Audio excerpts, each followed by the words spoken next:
Welcome to Tune In and Find the Others. We are with Caleb McCoy. Hi, Caleb. Hey Tony, that was a beautiful jingle. Thank you. You're welcome. You're welcome. I think it just needs like some auto tune over the vocals, a little synth in the background. It'd be Oh, top man. notch. Yeah, that'll be the outro. It'll come back around and it'll be the auto-tune version, but it'll also have like dubstep in the background. Yeah, like a beat underneath it. I can dig that. Nice. Yeah. We'll have our finest people working on it while we record. How are you, man? Good. How are you? I'm good. Very good. It's been a while since I've seen you in person. Couple months now. I saw you off on your voyage to the islands. Yes, to the Caribbean. Why is the rum gone? Yeah, exactly. So now you're eating bananas and pouring concrete and feeding chickens. Yes, exactly. That's all typical description of what I'm doing. Stuff. Yeah, living off grid. It's been really nice. But what about you, dude? Like, you just birthed a new. Well, you didn't birth, but I didn't do it necessarily. You helped. I was present. You have a new child. Yes. And I've been spending a lot more time with her. I left my old job at the end of July. So for the past week and a half, I've had a lot more time to spend with her. And it's just like something that I'm not finding I'm very good at putting into words, like the je ne sais quoi of hanging out with a baby. But there's something about, like just being with this new life, this new being who's like full of curiosity and just is experiencing everything on like a really raw level, you know what I mean? Like just raw hunger, raw joy. So yeah, it's probably one of the most psychedelic experiences of my life. And it's just, caring for a human being that has half my DNA, Mm-hmm. Why do you say psychedelic?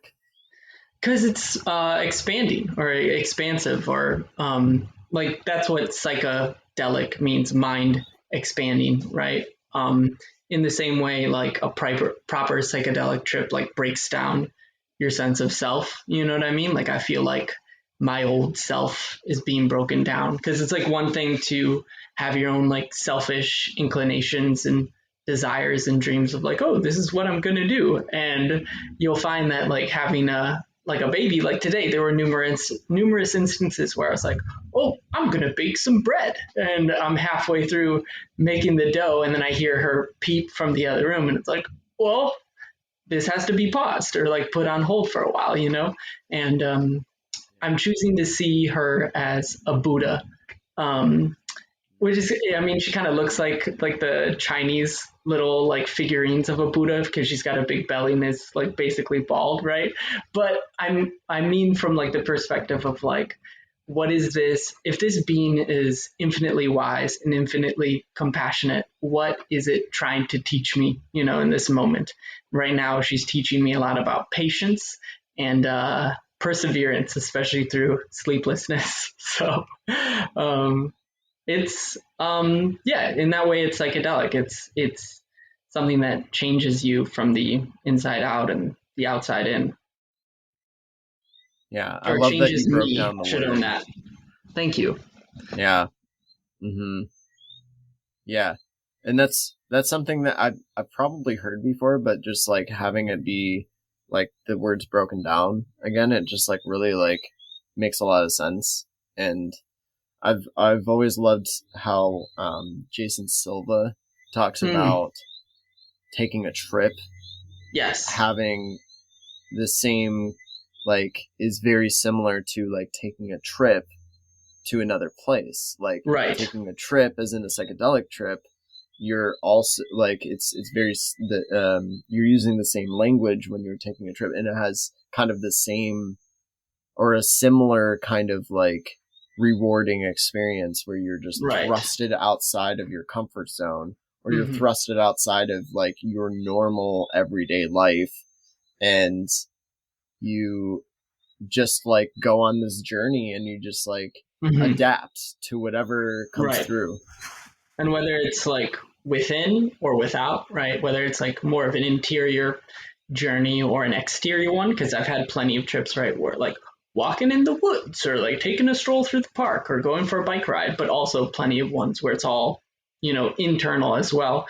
There's that Yeah. like same archetype of the hero's journey it seems to follow, where like you're, like you say, you're cast out of your original environment, go on like a series of tests and challenges, beat the final boss, and then come home with like a boon, like come home with like some treasure or artifact to share with the tribe or the village or what have you, And Terrence McKenna said like the most psychedelic thing you could do besides taking a trip or trying to explore your sexuality was going on like a physical trip, Mm, because like encountering other languages, foods, cultures, ways of being in the world breaks down your normal modes of being in the world yourself, which you have yeah. unthinkingly just taken from the culture that reared you. Right. Yeah. I think it's important. I think it's really important that everybody does, like, I'm not trying to tell other people what to do, but just trying to say that like I already saw the benefits after a week of me leaving on my journey, and I'm coming back Mm-hmm. now, which is beautiful. But the first week of um, just encountering, I wasn't supposed to stay in Puerto Rico. I was supposed to fly straight through, Mm-hmm. and my flight ended up getting delayed, or I had to switch my flight because there was a problem with the amount of time between me arriving and me going on the other plane that was a Right. smaller plane, a smaller airline Right. to Dominica because they don't have a very big airport. Um, so going to that, going to Puerto Rico, and then having the situation where I had to have a COVID test for the next flight, and being told by certain people that I could get it done at the airport, and then that wasn't true, and then going back and forth and trying to figure things out, and then I couldn't fly on Monday, so I had to wait till Thursday. Just created, it gave me everything that I needed to, because I was able to experience San Juan. Like I was able to Mm-hmm. just like be in the capital city of a island I've never been to. Mm-hmm. Um, and it's still part of the US, which is like, it's such a weird thing. It's like, Right. It's like the stepchild state. It's like part of the family, but we don't actually acknowledge it. yes. I mean, ask anybody, any Puerto Rican person, and statehood is a very contentious issue. But Yeah. yeah, it in a way it is more of the United States. You know what I mean, or a colony of our American empire. Yeah. But it's cool that like without things going not the way you expected it to, you were thrust into that situation and actually came out better for it, right? And richer in experience. Yeah, that's the point. That's the point I was trying to make, is like going to just like immediately when I arrived in Puerto Rico, just like totally like in a new like everyone is different, like everyone is like, I'm just thrusted into this community where um majority of the people speak Spanish, and even though it's a really healthy mix of like all different types of cultures, and like Mm-hmm. and people are speaking English too, um but like it was just wild to me that I was like, here I am, like how can I adjust, how can I adapt, how can I use like what I know to apply to this situation. Totally. And be at the edge of my comfort zone in every single moment, and that was kind of the point. Mm-hmm. But I think it's true that it relates so well to like taking a trip, like anything that you can do to like put yourself to the edge of what you know about yourself or what you know Mm-hmm. about the world to expand what is possible. Or like you And said, the it's, edge of your comfort zone. I really like pushing that. I found yeah. really rewarding when I traveled myself. Like when I was traveling through Spain and mostly traveling by getting rides with total strangers. Not hitchhiking per se, but using like an online platform to find people like that. Um, you got to pass the time somehow, right? And my Spanish what isn't amazing, right? But I would push myself to ask them as many questions as possible. You know what I mean? And I don't know. There's like something about continually leaning into that, like little bit more of discomfort that actually brings a lot of Mm-hmm. reward. I find, you know. Yeah, absolutely. So you are a stargazer, correct? Yes, I quite enjoy doing that. Um, yeah, in fact, the skies are speaking right now. There's thunderstorms blowing through our area, so there won't be really any stars to see tonight. But yeah, I like spending a lot of the time looking at the night sky and thinking about or studying how it like how it relates to what happens here. I guess for lack of a better term. Yeah. Yeah, so you do these like astro weather forecasts that I pick up mostly on Facebook, but you also do it on Instagram, and that'll be in the description below. But what what is it, and what inspired you to do it? Okay, good question. So the astro weather forecast started maybe 3 months ago now, maybe four. I think it was back in April or May. And it's kind of a daily meditation slash creative practice of mine. So I've been studying astrology kind of as a hobby horse for the past 3 or 4 years, right? And we could broadly speaking define astrology as the study of the relationship between celestial events and earthly events, right? Not implying that there's even necessarily a causal relationship, like the stars cause this to happen, right? But there seems to be some kind of relationship here, like a correlation, right? So I was honestly like a skeptic for a long time, which in hindsight is a little um, surprising or ridiculous, right? Because I've, for the past 6, 7, 8 years or whatever, like dove headfirst into everything esoteric, right? And astrology undergirds a lot of the like Western magical tradition, right? But because of like certain ways that astrology's come down to us currently in its sort of like new agey pseudo psychological form, I always wrote it off. I was like leaned slightly scientific and thought like, well, there's no causal mechanism. I don't see how anyway with physics that this could work, et cetera, et cetera. And kind of dismissed it outright until I gave it enough of a chance to like look at my own chart, look at my own transits, and it was like really a key book that changed my mind called Cosmos and Psyche. So there's that word again, psyche, right? The soul or the mind in Greek.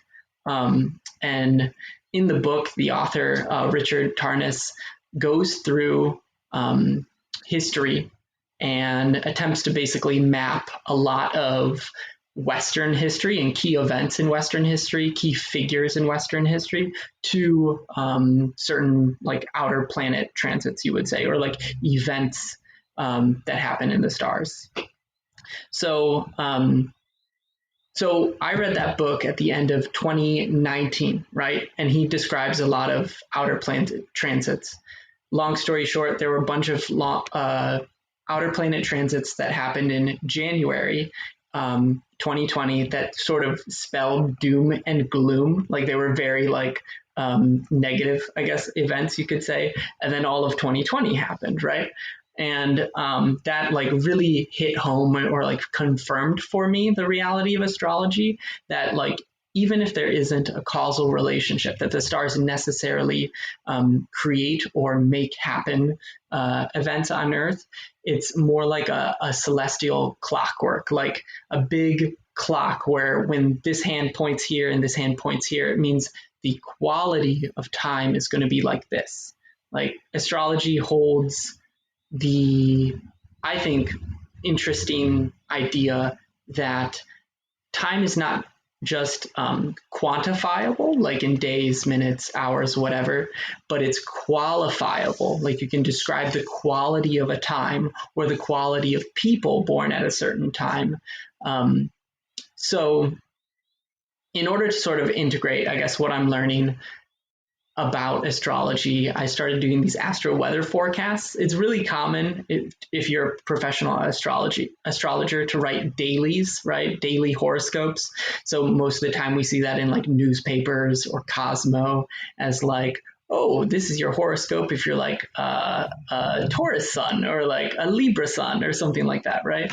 Yeah. So that's how most of us know astrology or like sun sign horoscopes. But even professional astrologers who don't do like sun sign horoscopes will do like dailies describing like, oh, this is kind of like the general theme for the day or something like that. So there were a couple key people I followed for a long time, like many years, who had been doing that. And I would like religiously every day, like as soon as I woke up, like check out their page. And then a lot of them kind of around the same time all stopped it, like dropped it. Either they got busy teaching or doing consultations or whatever. So I was like, well, I guess I have to do this for myself, right?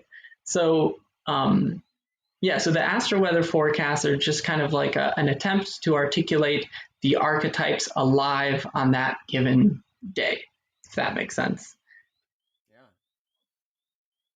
So when you do it, what comes to mind for you? Like, what do you chart out, or what do you look at, and then do you have an idea before you post about like how you're going to word it, or does it just kind of flow out of you like poetry? That's a good point. I think it's more like the latter, more like a poetry. I will sometimes bounce back and forth between like texts I have that describe the planets or describe the signs, or like notes I've taken in classes, like about, like, let's say I'm going to, like today I described Mercury's ingress into Virgo. So before I wrote Mm-hmm. it, I like looked over what I had written down in a class all about the sign of Virgo. And then from there, I just kind of rolled with it. In general, like in my writing, I like to use a lot of alliteration, I find, like where multiple words all begin with like the same letter. Um, that's usually where it stems from. I have a planner.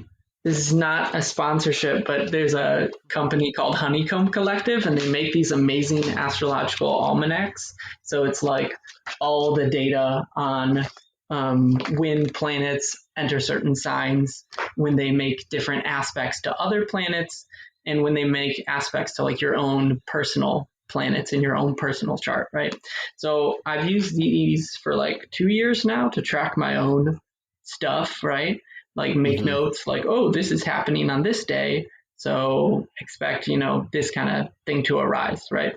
um, so what I'll do if I do a forecast is they'll describe like on any given day sort of what's happening. So I'll look a couple days in advance usually to get like an idea going. And then when the day rolls around, either the night before or the morning of, I'll sit down. And in the beginning, I was trying to include like everything happening that day, and now I just tend to Mm-hmm. focus on the big stuff. You know what I mean? Yeah. Because pretty much every day, the moon will, because she moves so fast, will make aspects to like 2 or 3 planets or something like that. Now I focus more on like, well, what's the more tangible or larger stuff, or like probably the more readily felt things, right? So yeah.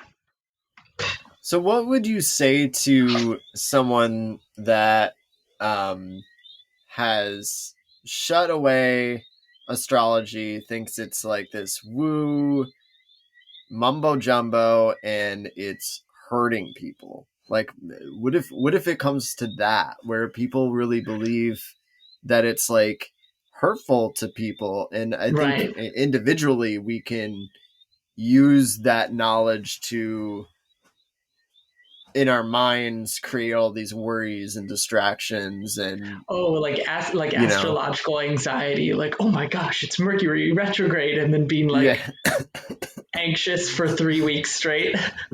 yeah, That's a really good question. Well, for starters, I think like a lot of people dismiss astrology as like new age claptrap, but the thing is like astrology is not new. It's really one of the oldest human institutions. So like no matter what culture you're from, you probably have some kind of lore, songs, stories bound up in the stars, bound up in the constellations.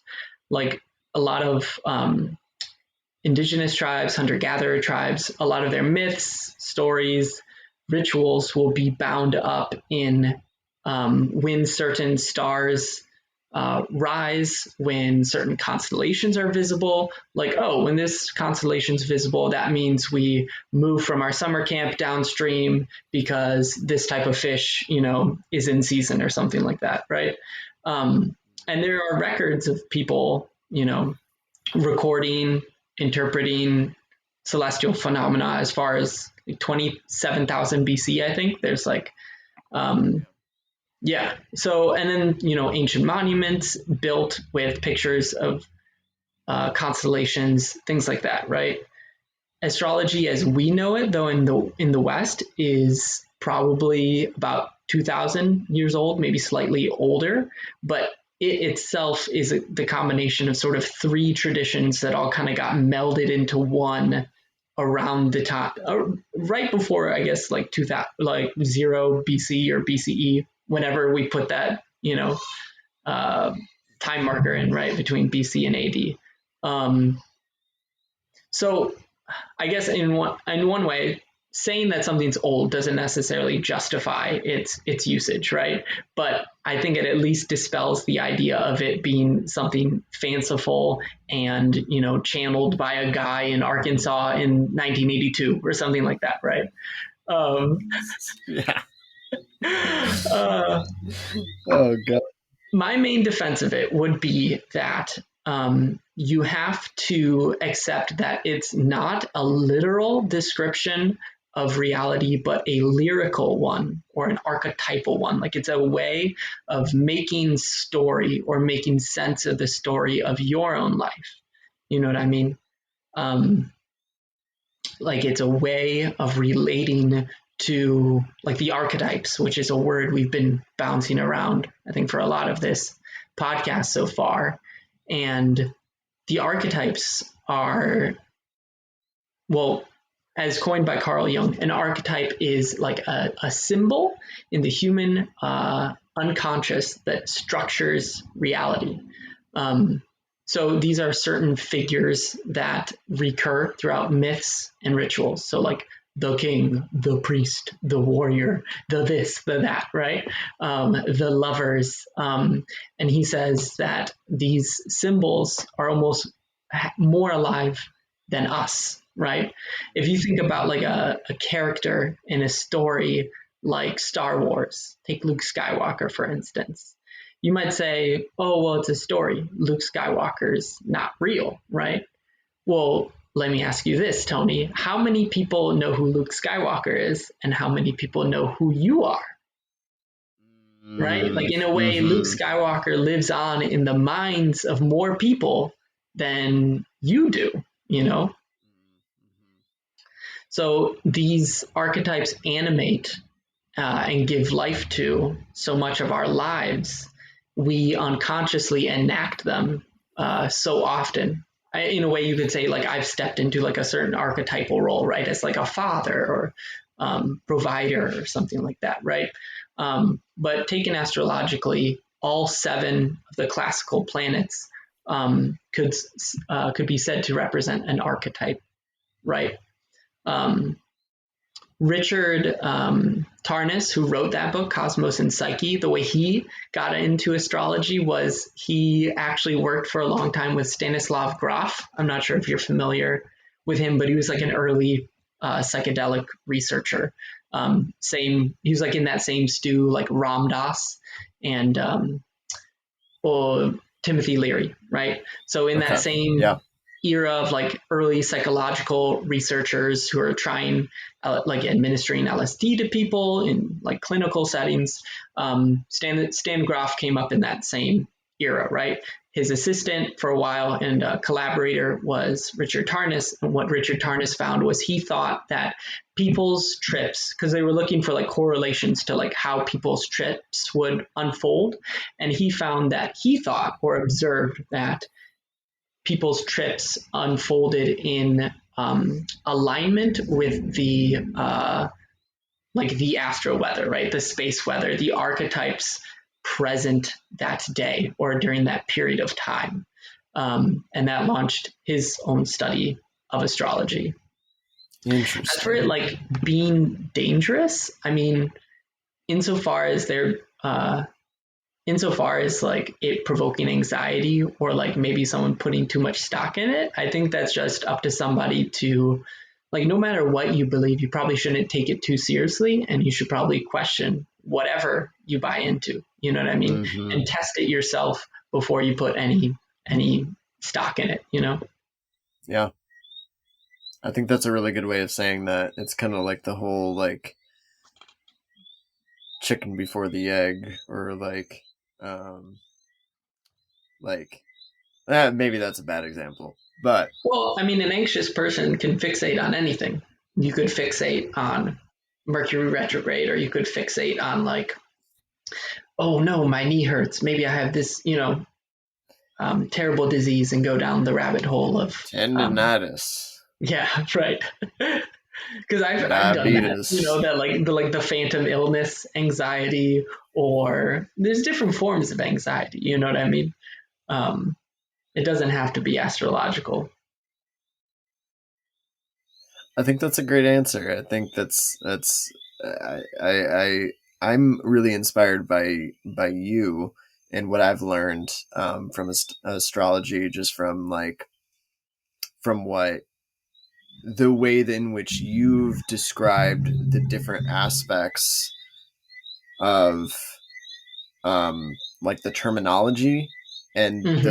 those terminologies have attached to them certain archetypes and ways in which they interact with celestial bodies, and the rhythms, the way that makes sense, it makes the most sense to me is that if you think of if you think of all matter as if you think of all life as energy, like Mm-hmm. everything that we're interacting with has energy, and you think about the gravitational pull that the earth has towards the sun, but also like pulling in the moon, Right. um and how the waves form based on based on the moon being Right. in orbit, um and the the way I like to look at it is like the earth has an electromagnetic field, right? Mm-hmm. Like we as individuals have electromagnetic fields, and there are multiple energies that are coinciding or that are collaborating uh, at any given time. It is very similar to like everybody that we're interacting with, right? Very similar to everybody that we connect with Oh, I is lost you, Tony. a certain, and we lost Caleb, but he'll come back. He will come back. It's okay. It might be the thunderstorm that knocked out his power. I don't know. Um, but yeah, essentially what I was trying to say is like, I feel like And we're back. And we're back. That was uh, swift. Nice. yeah, yeah. Basically, what I was trying to say is like, I feel like each planet, each uh, each planet has an electromagnetic field to it, right? And I Mm-hmm. feel like they they all impact each other. They all Mm-hmm. like are related with each other's like vibration or energy, so to speak. And in the same way, I was just trying to explain. I'm kind of over explaining because I'm trying to No problem. go into it. Um, Everybody, people have electromagnetic fields, and when they're like in orbit, or they're like in their orbit, like, and they Mm, find in relation to each other, and it's also based on like if you've eaten that day, if you're I don't know, if you've slept that day, or you're having a good day, or you're um whatever. Like, I feel like the vibrations like either match, they either are and it's not totally binary, but it's like it's like attractive. music. Either they can make Yeah, like a nice chord, right? And yeah, harmonize, or it might just right, sound dissonant, right? right, exactly. And it's like magnets. I was talking about this with Rachel Mm, last night, actually. It's like magnets. And so, like, the way I like to describe astrology, or like the way I understand astrology mm, to a certain degree, is that every planet is like a magnet, and it mm, flips polarity every once in a while, based on where it's in alignment with other planets, and right, that energy has a direct correlation with the Earth, because it's in the same field. right. I like Um, that you said like a magnet. In India, the planets were called graha or grahas, which means grabbers. Like they would pull you in, right? mhm. And so, like, I liked where you were going with relating to that, what you were saying about basically it being sort of a way of relating, right? Um, Different people have different flavors, or you could say different tastes, different songs, right? Or notes that they're playing, right? In the same way, studying astrology is relating or putting you in relation to the different planets, right? Do you have are you in harmony with this one? Are you not in harmony with that one, right? You can look Mhm. at different causes and conditions. Maybe your Venus, right, is very well placed, very well dignified, and in fact, you're an incredible artist, or you really enjoy aesthetics, decorating rooms, or you're very social, right? But let's say you have like a severely afflicted Mars, so you have bad energy levels, right? Your energy is always down, or maybe your energy's ratcheted way over the top, or you're not good at directing your energy in like a single pointed fashion. It's more diffuse, right?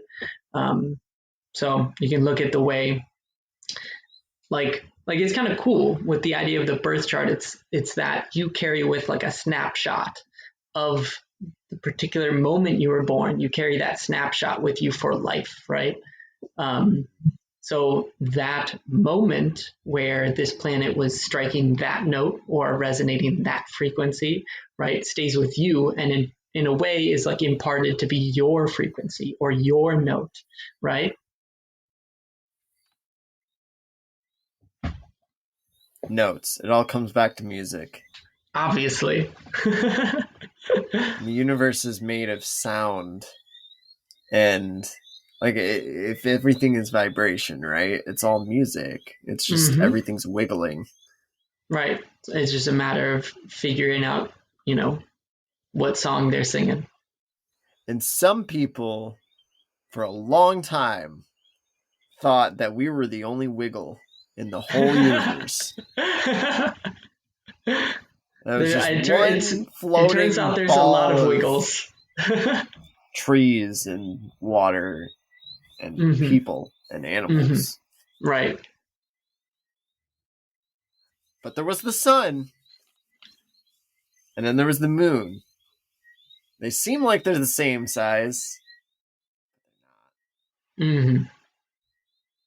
Yeah, that's, I think, one strange aspect is like there are all these historical um, like over time these certain ideas or concepts coalesce around each planet, like, oh, this planet's like this and this planet's like that, right? And then once we reach the Enlightenment era, we invent telescopes and have the ability to actually like peer at these planets and observe them, see them in greater detail than just as like blinking lights in the sky. Also, small sidebar, yes, it's called astrology, and astro means stars, but the ancients thought that the planets were also stars. Planet comes from the Greek word planeta, which means wanderer. So they called the planets the wandering stars. There were the fixed stars that stayed in place, but then there were the wandering stars that moved around and went where they wanted to, right? Um, so where was I before I went on that tangent?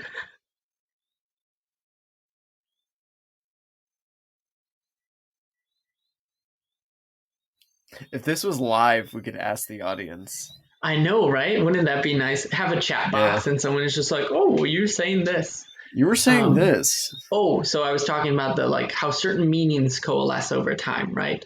Sure. What's cool is like, for instance, with Saturn. Saturn is this like big bad planet. It's called the Greater Malefic, meaning like the biggest villain, right?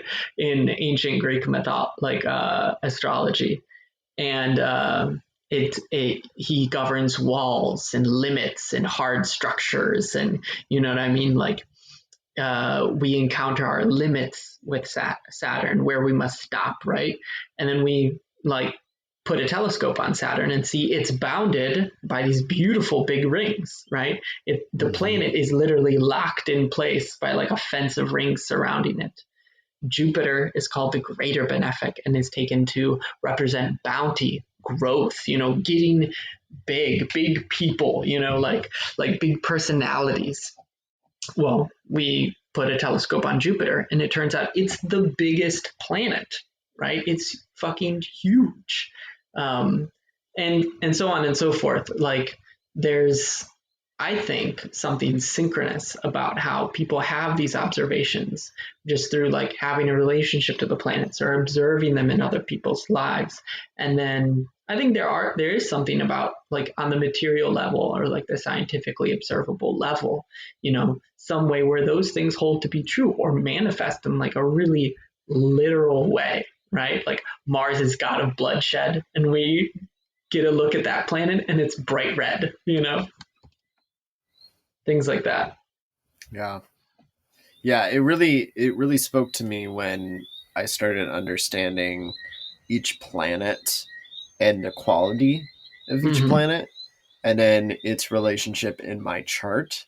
That just blew my mind. That really just like took it to another level for me, because it's, a lot of people think of astrology as just like, oh, your sun sign, and that's it. Yes. A lot of people don't even know of it called your sun sign. They just think it's, yeah, what's your sign?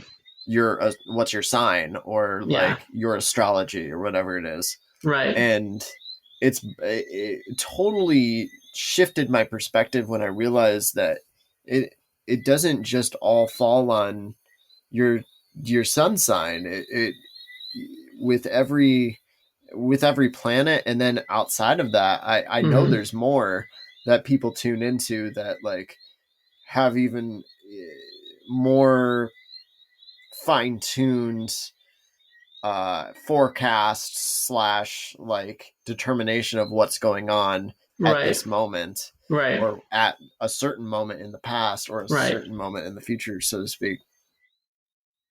But when I started paying attention to, so like my Mars is in Leo, right? And this past weekend we had a new moon in Leo. So really got me to like my anger and my passion, and like getting me to like to the forefront of like Yeah, I got connected with that like visceral warrior energy, right? Yeah. And so that it makes sense too with like my Mercury, which is about communication. My Mercury is in Taurus, so sometimes it takes a while for me to speak exactly what I'm trying to say, right? And it doesn't. It takes a second for me to get the truth of the point. You're methodical about it, I'd say. Yeah. Mm-hmm. Yeah, and to hit on what you were saying about sun signs, what's interesting about that sort of misconception, right? That sort of the sun sign is your personality and your life direction and everything. What's crazy is if in ancient Hellenistic astrology, the sun wasn't even necessarily you in your chart. It could stand in for your father or figures of authority in your life. It could represent your highest ideals, that which you aspire to, that which inspires you. It's not necessarily you, but like a little plant growing up toward the sun, right? It's what you want to reach toward, right? Mm-hmm. I love that. Yeah, like the way, you take like a little plant and you put it in the shade and it's like, no, wait, it'll like purposefully twist itself out of the shade to get back in that sunlight. It's like taken from that perspective, the sun's like what you're always going after. Like, what is that big target you're chasing, or like, what do you want to grow toward? It's not just like, oh, how you act at parties or something like that, Yeah. Speaking of which, what do you want to grow towards? Ooh, that's a good question. What do I want to grow towards? So my sun sign is Virgo.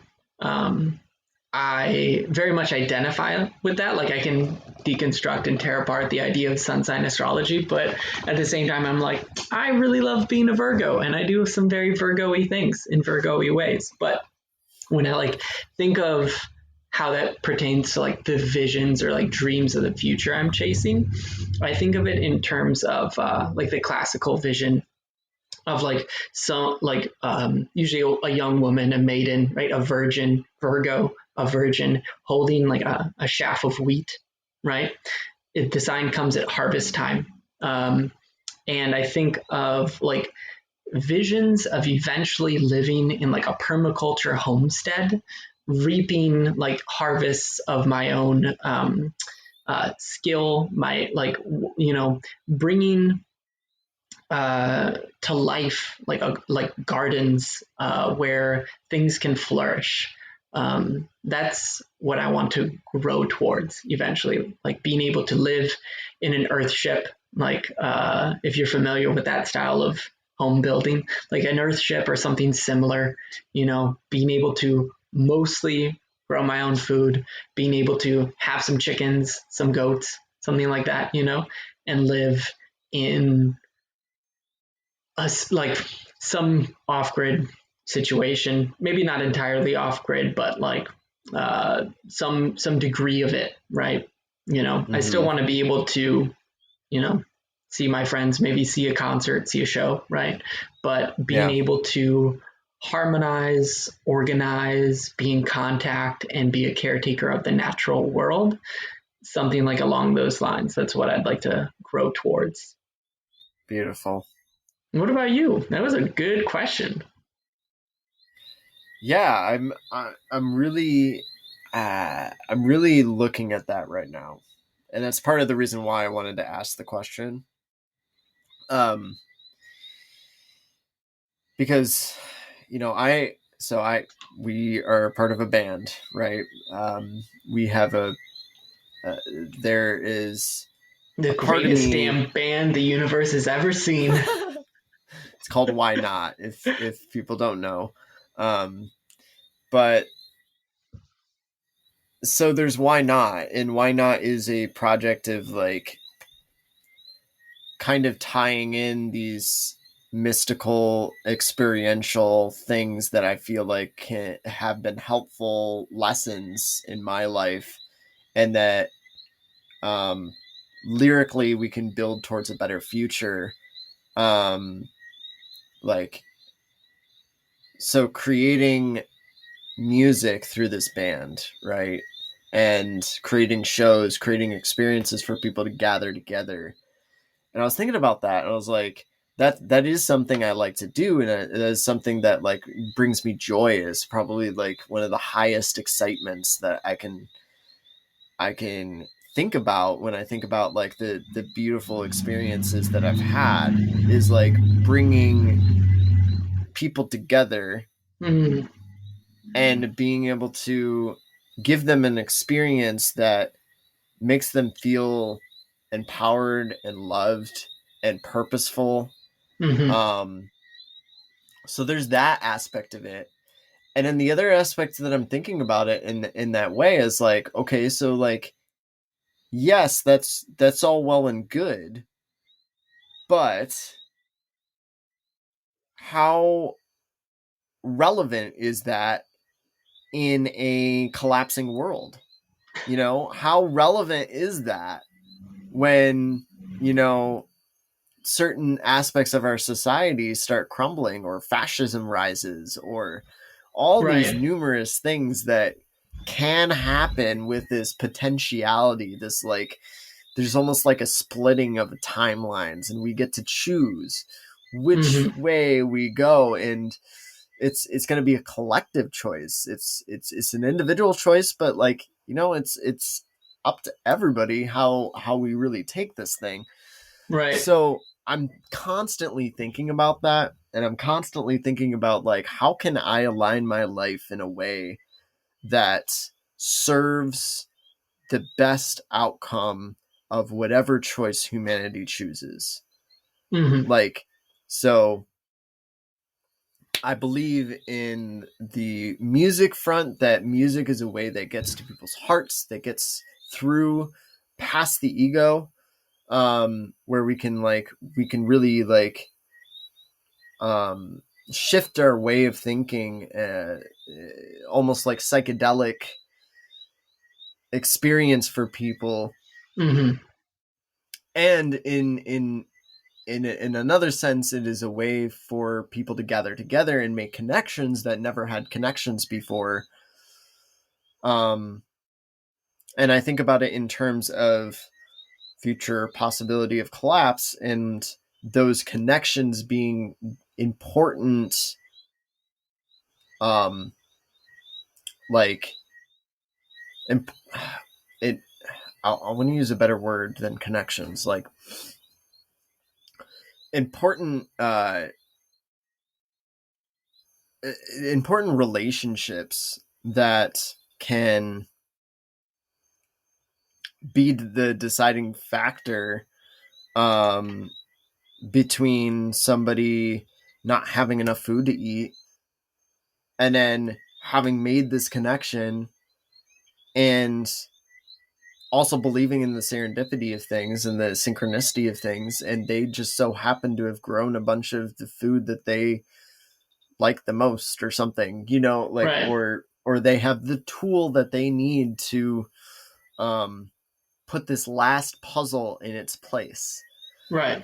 Um, and so I think about that, and I think about how like, is that relying too much on the spiritual? Is that relying too Mm-hmm. much on like, I'm just playing the role of creating music that I feel like can help people's minds and bring people together for connections, for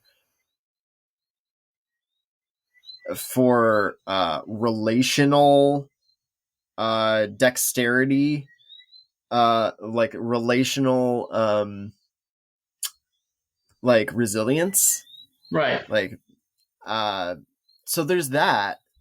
And then there's the other aspect of like, I do want to grow my own food, like I do want to live homestead, I do want to um learn about electricity, carpentry, psychology, group psychology. I want to teach classes. I want to, there's so many things I would like to do, and I'm just trying to hone in on what is the best use of my time. Mm-hmm. And this is one of those things that like I love to connect with. Like this is one of the purposes I feel like is really aligned, is like talking to you, Right. and sharing that with the world, because I feel like we've had so many beautiful conversations over the past 4 years that we've known each other, or 3 years, whatever it's been. And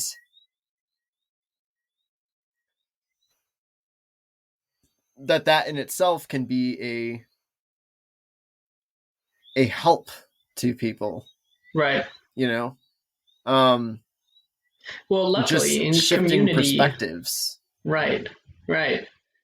In community, you don't have to do all the things. You know what I mean? Yeah. Like I know you're struggling to parse out, well, what do I want to specialize in, or how do I best spend my time? But I think that level of relationality that you're talking about in terms of like truly leaning into interdependence, like I need someone for childcare, but that person needs someone to fix their plumbing, for instance, or you know what I mean, like returning to a level of direct barter, or like direct need. Like money is this intangible, or currency is this intangible stand-in, right? It's like it like holds energy, right? Like it's like for most people, like you earn money through trading your like hours, your blood, sweat, and tears, and then it gets congealed into this like artifact, right? And you can trade your blood, your sweat, and your tears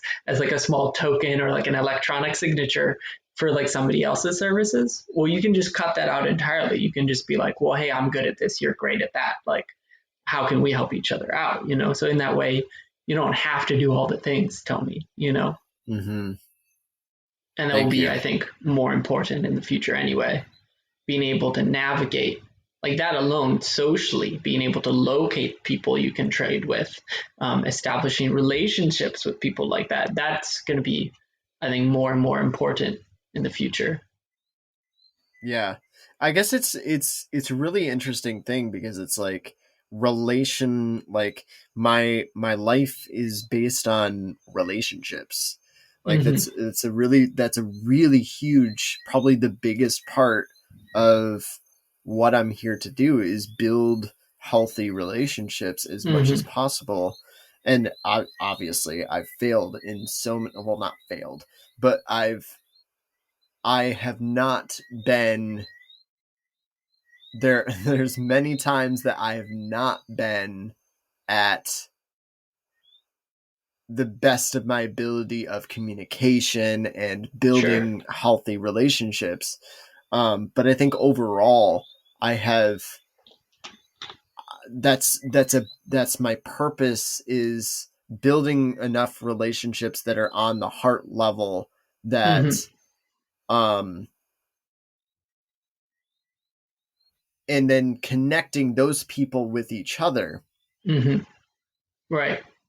establishing this like love bond connection with you, and then this love bond connection with Marissa, or this love bond Right. connection with Rachel, or this love bond connection, like, and then have this like web that we all can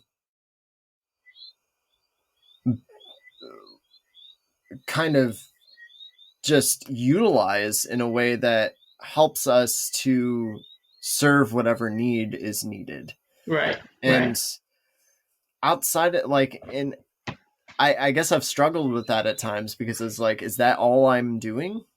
Mm-hmm. And not that that's wrong or bad, or like Sure. that it's or that it's not enough. It's just, it makes me wonder, what is is that is that the main point, Mm-hmm. or is there something else that I'm supposed to be doing? Well, So, as and you're I'm not saying that, asking you, oh no, I'm I know just it's kind a of little bit like going rhetorical. through it. Yeah. Yeah. Yeah. as you're saying that, like I know your chart or can picture it to some degree, like in my mind. So I'm thinking this got kicked off talking about the sun as that which inspires and you aspire to, right? Like sort of your guiding purpose or life directive, right? And you can parse out details about planets in terms of like where they fall, meaning like their particular house and their sign, right? So I know in your chart, your sun falls in your seventh house. That's the house that's directly across from the first, which is taken to be the house of the self, the body, the mind, right? The rising or the ascendant, right? Your sun is in the descendant house, right? The house of other. You were born basically then right as the sun was setting, right? As it's falling on the western horizon. So the seventh house is primarily governs like romantic relationships, one-on-one relationships. So it's interesting as you're talking about like making love bond connections in a one-on-one way with multiple different people, right? And then moreover, as a sign, the sun sign is Taurus, which is governed by Venus, who's the lady of like sensuality, but also like socializing itself, like how sweet it is to connect with others. Like it's very sweet to experience art, to experience good cooking and fine dining, but it really sucks to do that alone. Like what really makes good experiences or sensual experiences sweet is doing it with others, right?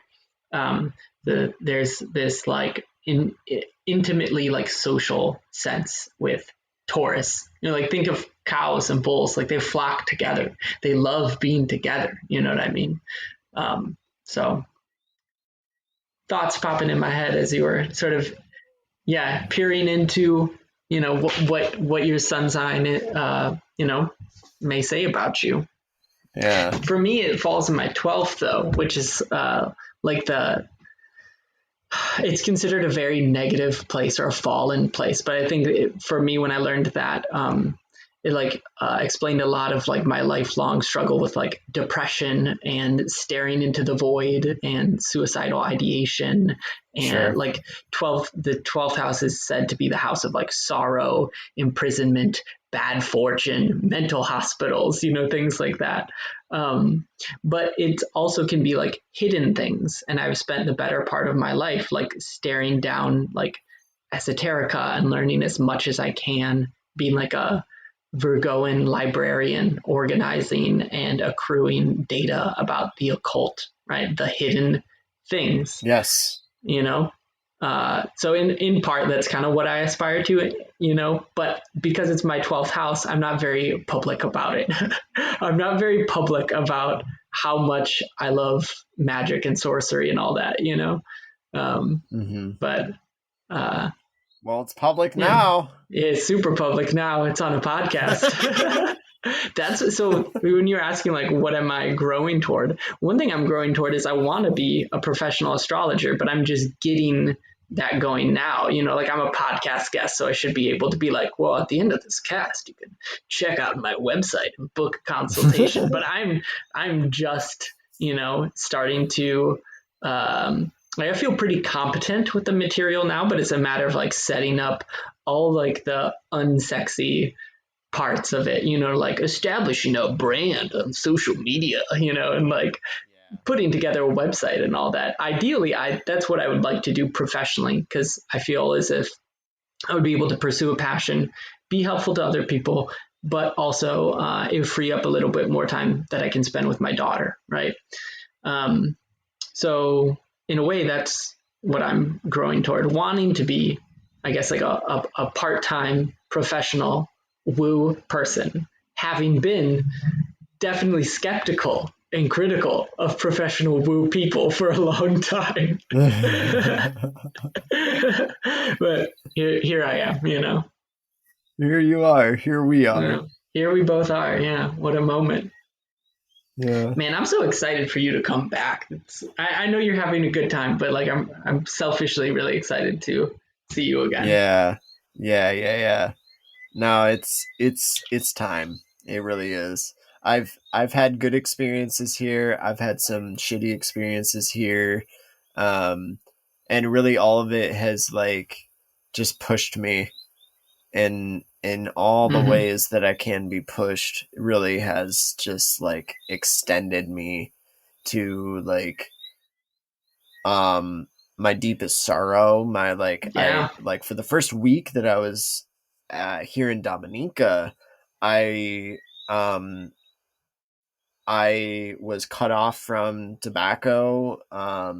I didn't have a way of smoking any weed. I didn't have any way Mm-hmm. of seeing anybody. I couldn't. I was in quarantine. I couldn't go That's a 12th house outside of the experience. house. Yeah. Yeah, yeah. Locked away, And staring at your own psyche. I was, the people that are housing me, they would bring me food on a plate and just like set it down and then like maybe say a few words and then go off. And then I'm like, all right, and, like eat my food. And then I'm like, just like sitting in my room, like, I read a book? Do I Right? meditate? And like, oh yeah, I did all this. I feel accomplished. And it's like, I'm still in this house. What do Yeah, I man. I mean, do? what's like the most severe punishment in prison? Solitary confinement, right? Exactly. Yeah, and I don't want to say it was like that, but there Sure, but was I'm saying like either way, there's something very severe and difficult about not being able to relate to anybody or anything, right? yeah, yeah, yeah. Even though I could call people, Mm-hmm. and I did. Um, I forget where this was going. Um, You're there was a talking point. about travel, you coming home, shitty Oh experiences, yeah, being a part of yeah, yeah, travel. yeah, Yeah. yeah. No, I'm excited to come home. I'm excited to Mm-hmm. see you, and I'm excited to cook food together and Right. um to uh, see Kaori and Mm-hmm. be in town and Yeah. be able to go to events and throw events and Right. yeah, And we're all excited for that all the good too, you know? things. Isn't it Yeah. interesting though how like I think for me personally, I can relate to that coming home moment and how like before you set off on the journey or like before I set off of some of my journeys, one thing spurning me to do so in the first place is sort of like this like grass is greener on the other side kind of thinking, right? Like, well, if I Yeah. just travel over there, things will get a lot better. And then you go to go to some other place, and you're like, well, this sucks, that sucks, this is terrible, I hate this. You know what I mean? They're like, no matter where you Yeah. go, you're going to encounter like difficulties or things are going to be less than desirable. You know, Yeah. um, so it's interesting how actually like I think a lot of what we encounter as being like the shitty, as we've said, or like terrible, difficult, strenuous parts of travel actually end up being a lot of like the meat of it, you know, or at least what I ended up taking home from my own journeys was, you know, encountering those tough aspects, you know, and having to really wrangle with them. All What's right, like man. what's so to bring it full circle, we kind of Okay. talked Okay. about like Okay. the hero's Sorry. journey at the beginning, right? And Yeah. psychedelic trips and all that. So at the end of the Yeah. journey, as Joseph Campbell says, like the hero always returns with the boon. You know, I think he calls it the elixir of life, or like something to revivify the old world. You know, he comes back home again and he is changed, but he also brings like an artifact or a way to change his world. So like, what are you bringing home with you? You know, what's your like super dope Mm. souvenir, you know, or your lesson learned? I think it is a mindset. I want to speak to it in a way that will honor it and um, make it make sense. Mm-hmm. There's a project I'm working on right now called Paradigm for the Next Generation, and it is a set of code of conduct. It is a code of conduct connected to instinctual psychology that is connected to a way to deal with the coming crises that we are currently embarking on. Right. And so a lot of that, that philosophy in this project has just like, it's made me really think about like how I live my life in relation to like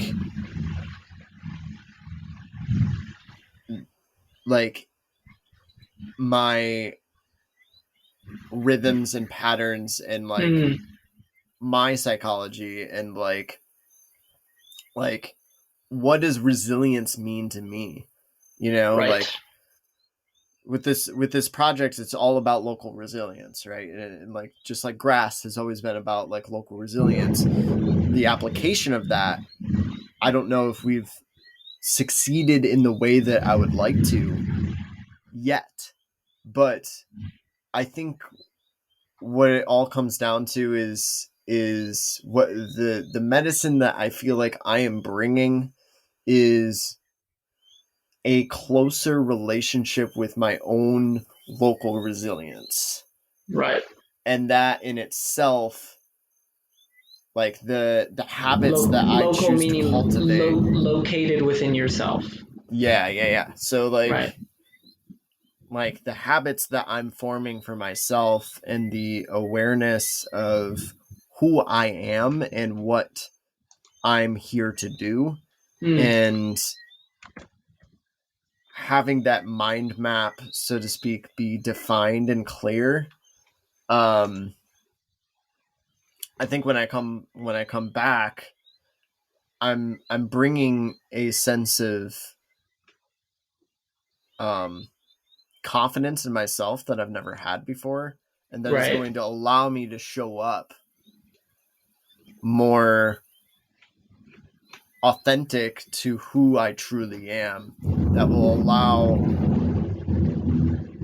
better exchange of ideas, more free flow of exchange of energy, and building relationships the way that are in the most highest authentic way that they can be, and to serve the local resilience of the actual place that I'm going to be in, not just the local resilience here. Right. So yeah, I well said. A roundabout way of saying that I feel like I have a better connection with myself, that I'm going to be bringing to all the relationships that I already have and the relationships that I will be cultivating. Nice. Well said. I don't know if you could hear it or the audience can hear it, but at the moment you said who I truly am, I could audibly hear like a lightning strike and thunder roll where I'm at right now. So that was pretty cool. I kind of got chills. Blessed be.